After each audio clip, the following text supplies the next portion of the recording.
a gente não pode fazer por eles e nem deve. A gente precisa ensinar, educar, ensinar, né? Ensinar a pescar e não dar o peixe.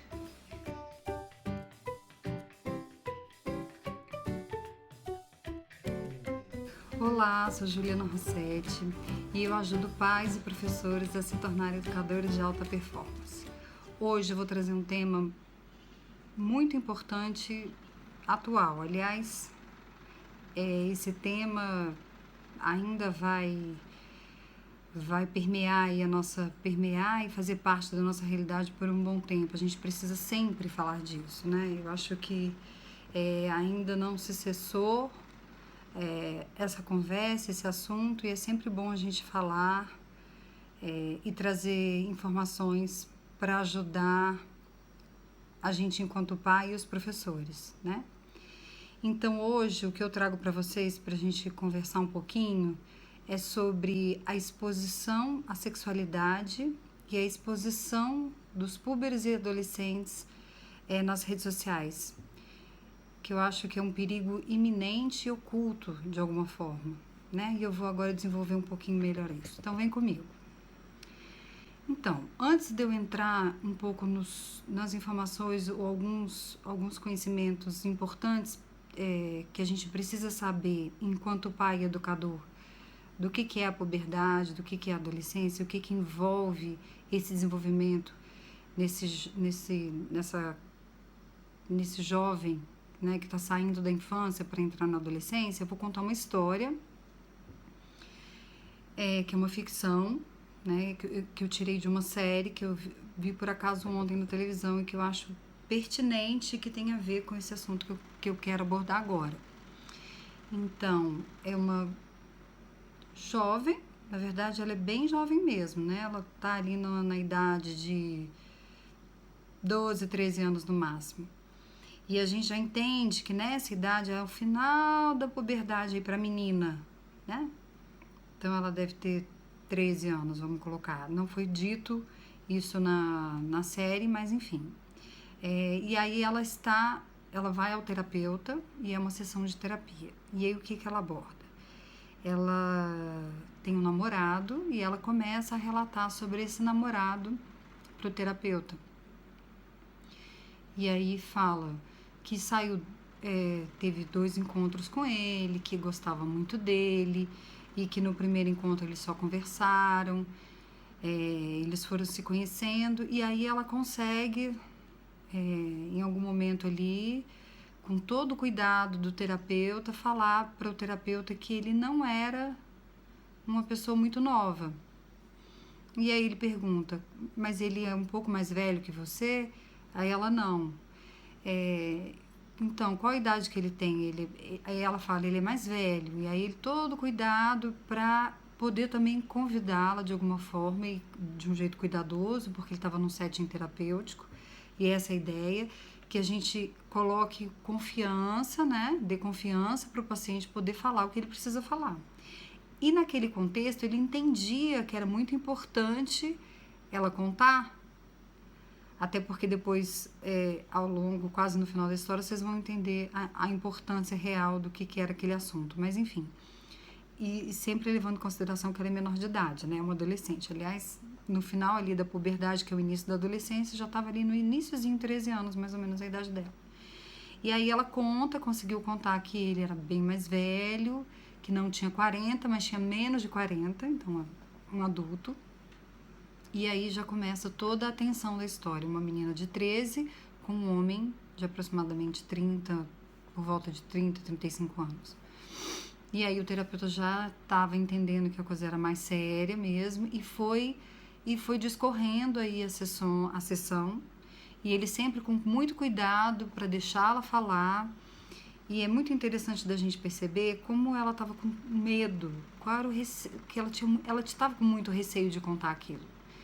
E ela contava um pouquinho e pausava, falava, mas eu não sei se eu vou te contar, eu não sei se depois que eu te contar você vai continuar a gostar de mim.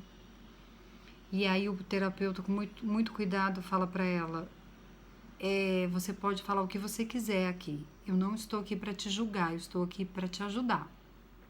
E aí ela continua contando que ele tem por volta, né, de 35 anos, e que nesse segundo encontro foi diferente, que ele pediu para que ela entrasse no carro, e daí ela entrou no carro, e aí ele pediu para dar uma volta com ela topou, mas um pouco de medo, tava tensa, aí ela chegou até a falar, eu fiquei um pouco com medo, não sei para onde ele estava me levando, mas a gente deu uma volta e parou num lugar, num parque. Aí ele perguntou, vocês estavam... E esse lugar tinha muita gente? Tinha pessoas nesse lugar? E daí ela falava, não, só tinha gente. E aí ele ligou uma música que eu achei meio chata, e depois ele mudou uma música para a música que eu gosto quando eu tô jogando, ou a música de algum jogo que eu jogo, e possivelmente ele já conhecia. Então, observe toda a sedução aí que esse homem faz para essa adolescente, né? Que já teve contato, já estava conversando com ela, já tinha tido o primeiro encontro e o segundo encontro. E aí ela conta que ele deu um beijo nela e que foi um beijo diferente, e ela achou estranho, porque ela nunca tinha sido beijada, né? Tinha sido beijada, e ela falou, não foi um beijo de selinho, foi um beijo molhado, foi meio estranho, não gostei muito, e aí eu fiquei com medo e que saí do carro. Aí eu saí correndo do carro, e daí ele veio atrás de mim, me acalmou, falou que me levaria para casa, e aí eu me acalmei, aí eu entrei no carro, e aí depois ele quis ficar conversando comigo mais, e eu não quis, e aí eu fiquei com muito medo, queria ir embora, e ele realmente me levou para casa. E aí, e ela falou que nada mais tinha acontecido. Então, e aí o terapeuta com muito cuidado fala, então acho que é muito importante agora a gente poder, você contar isso para os seus pais, porque sua mãe está muito preocupada, ela está lá fora, ela está te esperando. E aí ela fala, mas eu tô com muito medo de contar para minha mãe, porque eu acho que ela não vai mais gostar de mim. E aí ele fala, então vamos fazer o seguinte, vamos pedir para ela entrar na sessão e ela vai conversar com você e eu vou te ajudar. Vamos conversar com ela. Eu tô aqui para te ajudar. Aí ela fala, agora? É agora. E a mãe entra, e aí senta ao lado da filha, a filha tá chorando, o terapeuta tá lá, e ela fala, mãe, eu fiz uma coisa errada, me desculpa, começa a chorar, e a mãe, muito preocupada, fala, filha, o que houve? Pode me contar, eu sou sua mãe. E ela fala, eu conheci uma pessoa... e tem uma situação muito importante no meio dessa história que ela conta, que ela mandou uma foto para ele. E aí ela mostra essa foto no celular, na sessão pro terapeuta, o terapeuta vê, fica muito abalado com aquela foto, e o desfecho então vamos convidar sua mãe para entrar na sessão para você poder contar para ela o que aconteceu, porque isso é muito importante, o que aconteceu é muito grave. E aí ela fala, mãe, eu mandei uma foto para ele, a gente se conheceu, a gente marcou 2 encontros e eu mandei uma foto para ele e eu tô com muita vergonha, eu queria que você me desculpasse. E ela começa a chorar e a mãe fala, filha, eu sou sua mãe, você pode me contar tudo que você quiser, do jeito que você quiser, você precisa me contar as coisas, eu sou sua mãe, tô aqui para te ajudar, e eu sempre vou ser sua mãe, e eu quero que você conte as coisas para mim até eu ficar bem velhinha. E aí elas se abraçam e aí a série termina, né? Esse episódio termina. Então, o que é importante a gente perceber nessa cena? Claro que isso é uma cena mesmo, é uma série, é um filme, mas a gente precisa entender e a gente sabe que isso não acontece só na ficção. Isso é muito real e é por isso que eu quis trazer esse tema hoje para conversar com vocês, ajudar vocês, pais e educadores, a lidarem com essa situação, porque isso acontece dentro de casa, isso acontece nas escolas, com os nossos adolescentes, né? E muitas vezes com as nossas crianças. Então isso é muito sério, né? Isso envolve vidas de pessoas que estão em formação, que são os púberes, os adolescentes, e as crianças também, enfim, e que não tem noção do que se passa, do que está acontecendo, que está iniciando todo um processo de amadurecimento cerebral, com uma carga muito grande de hormônios, que é a característica principal da adolescência, da puberdade, é muito hormônio, né? A gente até tem pessoas que brincam e falam muito hormônio para pouco cérebro, o pensamento abstrato que começa a surgir e que não tinha quando na infância, então muda, sai o pensamento concreto para entrar o abstrato, que permite com que o adolescente e com que o indivíduo adulto consiga ter autonomia enquanto indivíduo, consiga pensar, raciocinar, fazer hipóteses. Isso é pelo pensamento abstrato, que isso não existia na infância. Então, é tão importante esse momento da vida desse indivíduo, né? Sair da infância, entrar na adolescência com toda essa mudança que é brusca e vai pedir aí muita paciência dos pais e dos professores para poderem lidar da melhor forma com esses pequenos jovens, né, que estão se desenvolvendo aí para a vida adulta futura. Então, como é que a gente lida com essa situação, né? Qual a forma produtiva, funcional de se lidar com uma situação tão delicada e tão perigosa, né? Quando eu falei lá no início, é um perigo iminente, né? Um perigo oculto, que muitas vezes pode estar acontecendo na nossa casa, com os nossos filhos, e a gente não tem a mínima ideia, né? Então, qual é a exposição que a gente deixa para os nossos adolescentes nas redes sociais, né? Quanto tempo? Será que a gente olha para o que eles estão vendo, para o que eles estão fazendo, para quem eles estão conversando, com quem eles estão conversando principalmente, né? E também na escola, porque isso não acontece só em casa, acontece na escola. Os professores vivenciam isso todos os dias. Agora menos, né? Agora nem tanto, os pais estão vivenciando isso muito mais, porque as crianças não podem, os adolescentes não podem ir para a escola ainda, né? Mas isso vai acabar e a gente vai voltar e, enfim, é importante, assim, uma prevenção, informações atuais, de como a gente pode lidar melhor é sempre bom. Então, esse contexto dessa situação que é fictícia e é muito real, e é real na verdade, é muito importante que a gente fique atento, enquanto pai, enquanto professor, para esse adolescente que está vivendo isso. Se o adolescente não trouxer isso de uma forma, verbalizar isso, olha, estou vivendo isso, estou conversando com uma pessoa, me encontrei com uma pessoa muito mais velha que eu, né, chegar a encontrar fisicamente, se ele não verbaliza isso, a gente precisa fazer isso antes, a gente precisa perguntar. Se o adolescente não responde, a gente precisa perguntar de novo, a gente precisa saber com quem eles estão conversando pela internet. E não é pedir uma permissão se caso eles não queiram. Ok, que a gente precisa ter um pouco de cuidado nisso, mas dependendo de como que discorre essa situação na casa da gente, por exemplo, se a gente percebe que o nosso filho está conversando demais com uma pessoa, fica trancado muito tempo no quarto, tem comportamentos diferentes do que ele tinha, tem mudado com uma frequência mais rápida, é importante que a gente cheque. E a internet, ela é um recurso muito rápido, é um lugar muito rápido para que aconteça essa diferença de comportamento muito rápida, porque isso vai mexer com esse adolescente, né? Ele interagir com uma outra pessoa e ter comportamentos diferentes e que podem dar sinais para a gente enquanto pai e professor dentro de sala de aula, porque a gente sabe que algumas escolas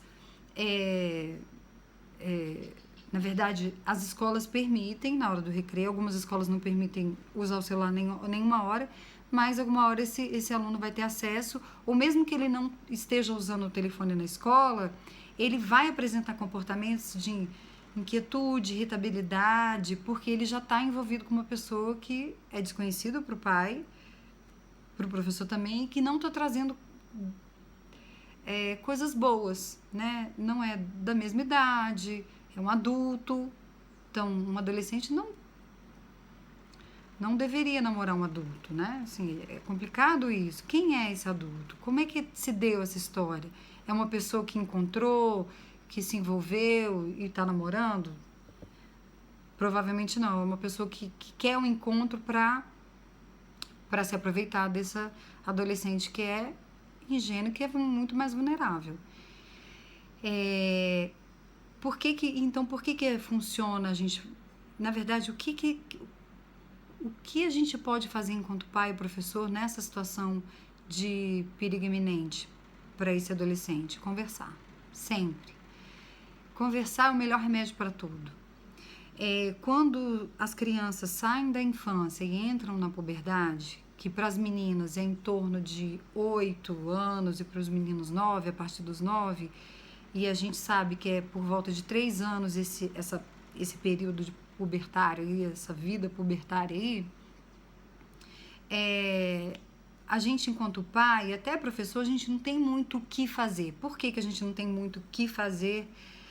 Porque o que está acontecendo dentro desse indivíduo é um bombardeio de hormônio, o cérebro tem um amadurecimento, tem uma descarga hormonal aí, o corpo tem um estirão, né? O corpo que era pequeno de uma criança começa a se desenvolver para receber mesmo um corpo de um adolescente e logo um corpo de adulto. Então tá tudo em movimento e tá tudo em mudança muito rápida.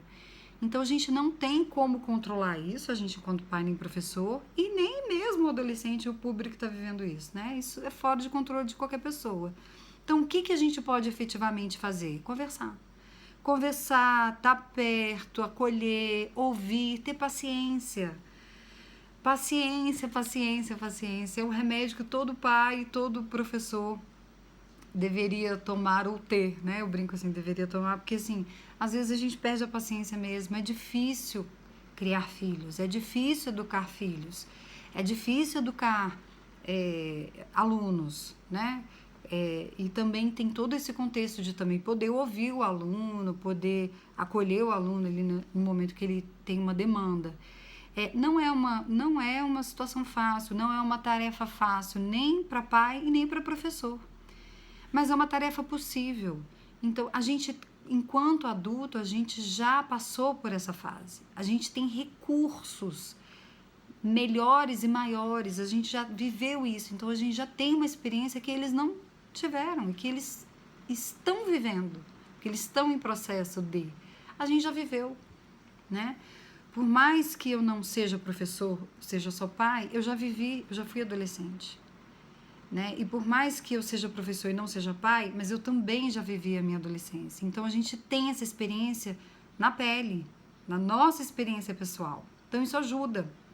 E, claro, com mais informações, com especialistas, a gente poder sempre se informar, poder entender melhor com mais profundidade, claro, sempre vai ser melhor. A gente vai ter os nossos recursos próprios, naturais da nossa idade, mas conhecimentos atuais, informações, né? A nossa própria educação. Então, isso tudo vai ajudar a gente na educação dos nossos filhos, dos nossos alunos, né? Isso fica muito melhor, muito mais potente e muito mais funcional. Então, conversar, acolher, sempre vai ser o melhor caminho, sempre vai ser o melhor remédio, né?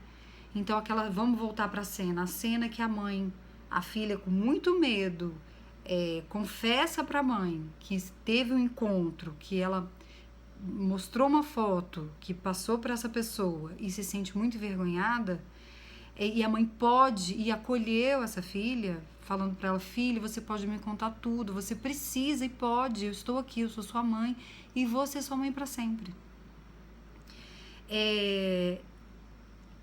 Isso nos mostra a solução desse problema que essa jovem, né, essa jovem passou, né? O desfecho foi muito, muito funcional, muito produtivo, né? Porque ela foi acolhida e era isso que ela precisava. A princípio, ela estava imaginando que ela estava vivendo uma relação amorosa, uma relação legal, uma relação saudável. E não era verdade. E ela não podia sozinha ter essa consciência. Ela não ia conseguir fazer isso. Os adolescentes, principalmente nessa fase inicial da adolescência, 12, 13, 14 anos, né? Que é o final da puberdade, o início da adolescência, eles não têm ainda. Eles imaginam muita coisa, eles... né, fantasiam muita coisa, mas realmente não sabem do perigo que estão correndo. Então, a gente, enquanto pai, enquanto educador, enquanto cuidador, que precisa realmente avisar, alertar, orientar. E quando essa mãe acolhe essa filha, ela consegue fazer isso. A gente pode colocar uma hipótese aqui, sei lá, conjecturar que no futuro ou ela não viveria mais isso, essa adolescente, né? Ela possivelmente entendeu o perigo que ela estava correndo, porque até então isso não era o que estava registrado nela. Ela estava vivendo o impulso natural da fase dela. Então, vamos agora falar um pouquinho aqui da adolescência lá, que eu falava, né? Muitos hormônios chegando. Então, a criança, quando ela é criança, ela tem um esquema corporal muito bem definido. Então, é como se ela fechasse o olhinho e ela sabe onde está o braço, onde está a mãozinha, onde está a perna direita, a perna esquerda, né? A perna, os pés, o joelho, as costas, a cabeça. Então, ela tem uma ideia firme, segura, corporalmente falando. Então, é como se tivesse tudo muito alinhado, muito harmonizado, mente e corpo ali na infância. Com a entrada da puberdade, isso acaba, isso entra em desequilíbrio. Então, tudo que a criança sabia onde que era a mãozinha, onde que era o joelho, onde que era a cabeça, onde que era os ombros, onde é o cotovelo, é como se na puberdade isso desorganizasse. Claro que ele sabe tudo isso, que se a gente perguntar ele vai saber, esse puber, né? Mas é como se tivesse uma desorganização mental, porque é tudo muito rápido esse desenvolvimento, que vem o cérebro e fala para o corpo assim, se desenvolva. Lança uma ordem para o corpo, o cérebro manda uma ordem para o corpo para ele se desenvolver. Então, ele começa a desenvolver. Então, tudo que não era desenvolvido na infância começa a desenvolver. Então, a menina começa a ter corpo, formato de mulher, uma futura mulher adulta, e o menino, que era menino, começa a ter formato, e lá pelas tantas, de um homem, de um adulto. Então, é uma transição lá para a vida adulta. Então, os meninos, o testículo, né, vão começar a ter pelos pubianos, as meninas também, as meninas, o seio vai aumentar, os quadris. Então, as meninas, elas se desenvolvem para todos os lados, um pouco menos para cima do que os meninos. Os meninos têm um estirão, né, que fica mais significativo do que as meninas. As meninas, elas se alargam, né? Então, é seio, bumbum, os quadris, para ali no futuro, na vida adulta, receber um bebê. Então, que a gente chama de características sexuais secundárias. As características sexuais primárias são os órgãos genitais masculino e feminino. Então, vagina nas meninas, pênis e os sacos escrotais nos meninos. Então, essas são a diferença de gênero, né? De ser homem e ser mulher. São as características sexuais primárias. Na puberdade se desenvolvem as características sexuais secundárias, que é a função que esses órgãos sexuais têm de reprodução. E de prazer, porque agora o que é muito importante, eu acho que entra um pouco nessa história que eu contei, na infância, a criança ela não sexualiza as relações. Ela não faz isso. Ela interage com a menininha vai interagir com o menininho com a menininha, de um jeito de criança. Eles não sexualizam as relações. Eles não têm, não se sente prazer sexual igual o adolescente ou o adulto, né? Não tem isso.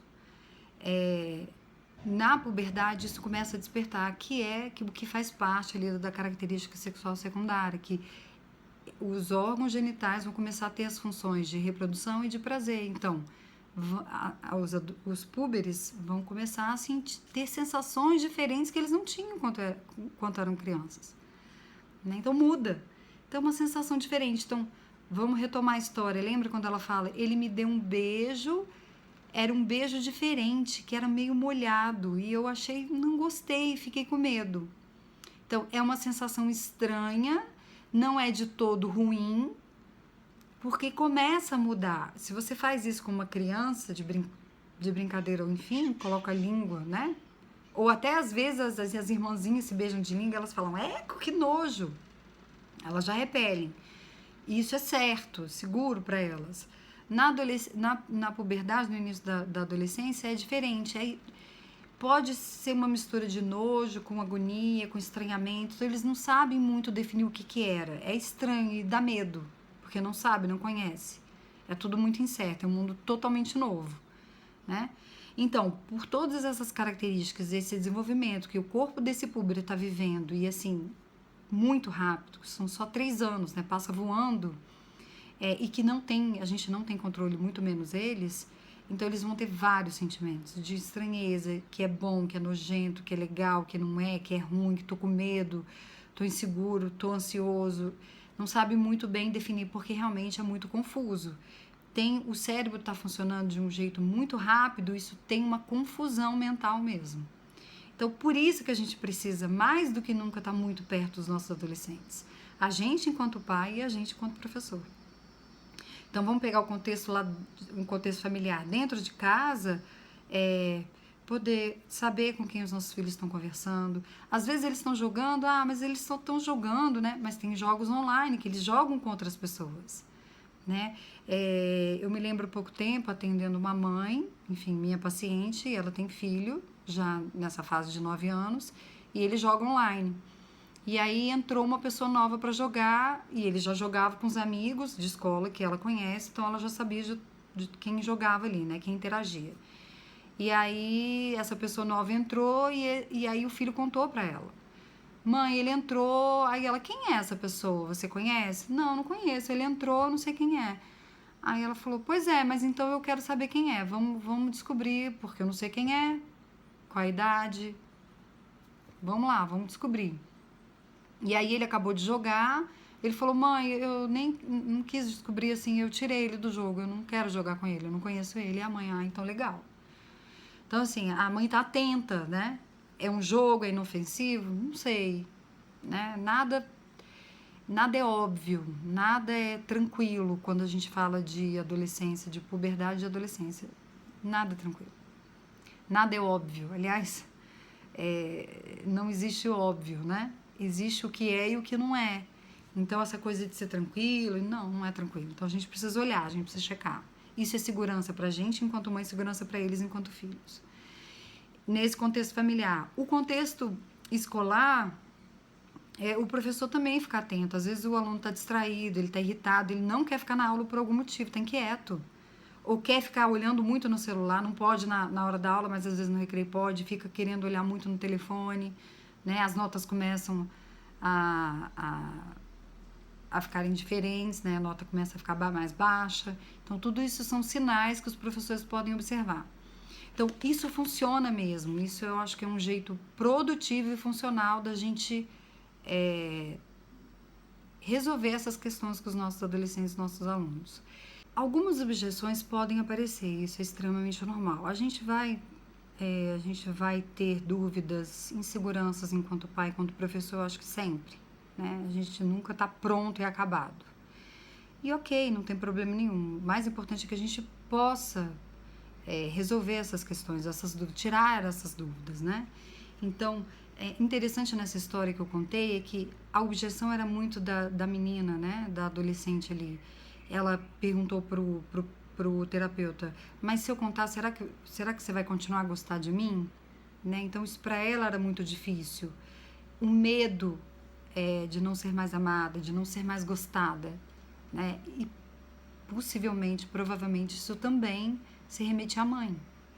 Muitas vezes os nossos filhos, adolescentes, não contam as coisas pra gente por medo de perder o nosso amor, né?